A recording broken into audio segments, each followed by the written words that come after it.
Good afternoon everyone and welcome back to Prima's webinars. My name is Mike and today I'll be covering a brand new feature in the latest version of Prima which allows you to share stock between multiple products. We are all in a live chat today, so if you do have any questions during today's session, please don't hesitate to ask away. And if you are watching this back on our YouTube channel, please contact the customer care team if you have any further questions.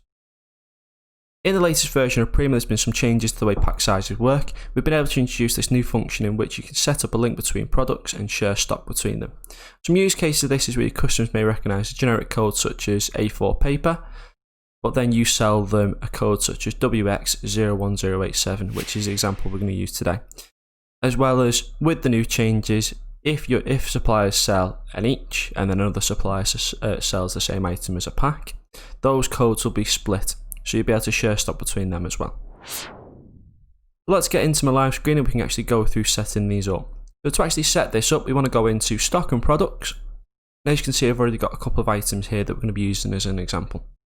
So in this case, we sell the customer A4 paper as a code, but the actual stock that we're sending to them is WX01087. So you buy under that code, you stock under that code, but then you sell them your own code of A4 paper. The way this works is the exact same way that alternatives work. If you've ever set up an alternative before, it's the same way. We just have to tick another option. So we want to go into the code that we want to take the stock from. So in our case, this is the WX code. And we want to go into supersessions, alternatives and groups.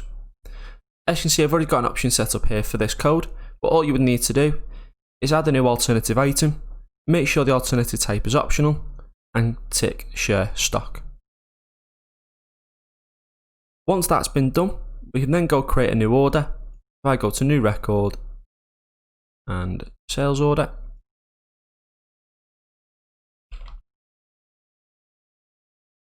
create this order for us now. If I then search for the A4 paper code, I'm going to select the box because this customer wants a box, and then we just save.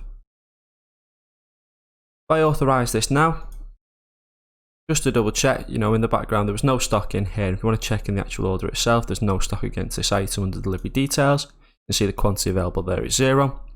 Once I authorise this, the status will update to allocated as it will have taken the stock from the other item. And that's how the shared stock function works. You just go into the alternatives tab, set up a new alternative but tick the option for share stock. And once you put that into an order and there's enough stock, it will automatically allocate as any items would that you have stock for. So that's all for today. If you have any questions, myself and I'll be sticking around for a little bit. But apart from that, thank you for tuning in and we'll see you next week.